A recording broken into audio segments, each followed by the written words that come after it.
Bonjour, bonsoir. Aujourd'hui ou ce soir, on se retrouve pour une nouvelle vidéo. Alors dans cette vidéo, je vais présenter et tester un nouveau projecteur que j'ai récupéré d'une ville à côté de chez moi. Donc il fait partie du lot de projecteurs Yodur que j'ai récupéré. Donc je ne sais pas si vous avez vu la vidéo de test de ce projecteur là, la Osram Halodium 70 watts. Si vous l'avez pas vu, je vous invite à la voir. Eh bien, celui-là en fait partie aussi, donc celui-là aussi, logiquement, il en fait partie. Donc, c'est un projecteur Osram Halodium 150 cette fois-ci, parce que c'est une lampe, la puissance du projecteur est de 150 watts. Donc, normalement, il est censé y avoir une lampe de kilo R7S de 150 watts dedans, donc en iodure, ou alors, si on en a une, en version haute pression de sodium. Donc voilà, là il y a la liste des lampes qui peut être compatible pour ce luminaire-là. Voilà, il y a trois styles, hein. Voilà, trois styles, et puis la Violox Nav TS en fait partie. Donc ce projecteur-là, il est de type symétrique, donc ça veut dire quoi? Ça veut dire que la lampe se situe dans le projecteur au milieu. La lampe se situe au milieu du réflecteur du projecteur, donc là c'est du symétrique.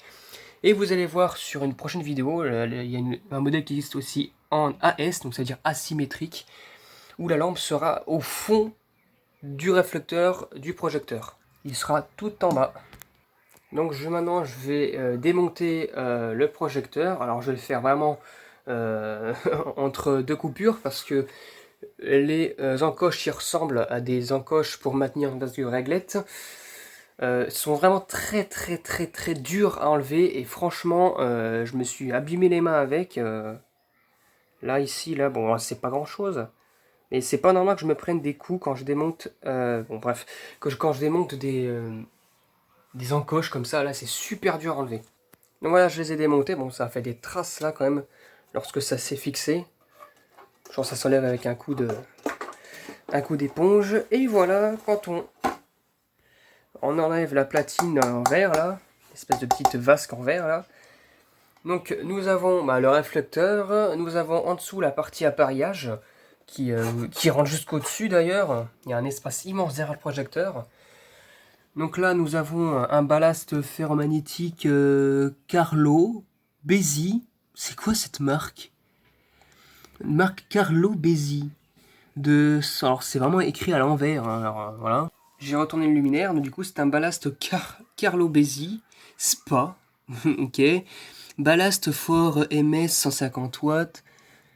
Donc iodure métallique. NAL, c'est quoi? Qu'est-ce que ça veut dire après? NAL 1523 RP, ok. Fabriqué en Italie. Donc ça fonctionne à 230 volts. Là nous avons un amorceur de marque TCI Light. Oh là là, mais c'est quoi ces marques? Alors, c'est pour les lampes de quoi?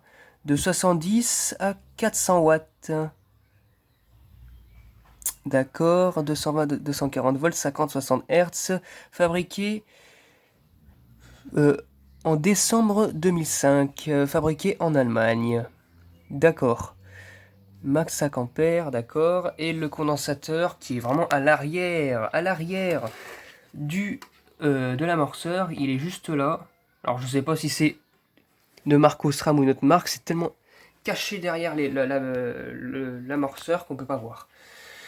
Et là nous avons, alors ça c'est pas moi qui les a mis ça, des entrées d'alimentation qui se situent là. Alors je sais pas si je peux connecter correctement avec le fil, ou est-ce qu'il va falloir que je change de domino, parce que là c'est des dominos à mâchoire, là il faut rentrer un tournevis plat dans l'ancrage là, pour pouvoir ouvrir ou fermer, pour pouvoir bloquer ou débloquer un fil.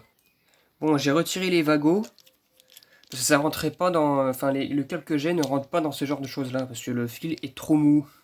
Voilà, j'ai fait rentrer les...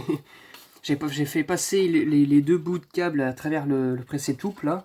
Bon, là, le fil de terre, je n'en ai pas besoin pour l'instant. Mais pourquoi il y a un autre pressé-touple, là? Oula. Qu'est-ce que c'est que ça? C'est mou, mais qu'est-ce que ça veut dire du silicone? C'est quoi? C'est rentré, mais qu'est-ce que c'est que ça? C'est pour faire une rentrée comme une sortie? Je sais que c'est pour faire un circuit de dérivation. Qu'est-ce que c'est? Je ne sais pas. Bon, c'est bon, j'ai câblé en dessous et je vais ajouter une lampe Osram Powerstar de 150 watts. Voilà. Je vais le mettre dans les douilles R7S. Voilà, la lampe est installée. Je vais brancher l'alimentation. Et je pense que ça va être bien fameux. Allez, c'est parti pour le test. 1, 2, 3. Oh là, le bruit du ballast en dessous là. Faut attendre que ça chauffe. Maintenant, je vais refermer un petit peu la platine. Si j'y arrive, évidemment. Ça va être une autre paire de manches. Ça chauffe tranquillement. Oula. Ouh, ça commence à devenir éblouissant.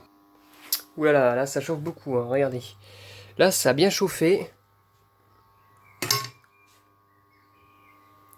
Non, non, ça éclaire, ça éclaire correctement. Bon, évidemment, ça éclaire pas aussi près que ça en réalité.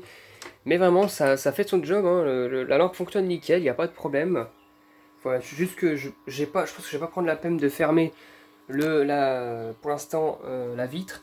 Les encoches sont tellement grandes que, sont tellement dures à remettre. Mais vous imaginez même pas, ça se cassait les oreilles tellement que quand ça se clip, ça fait beaucoup de bruit.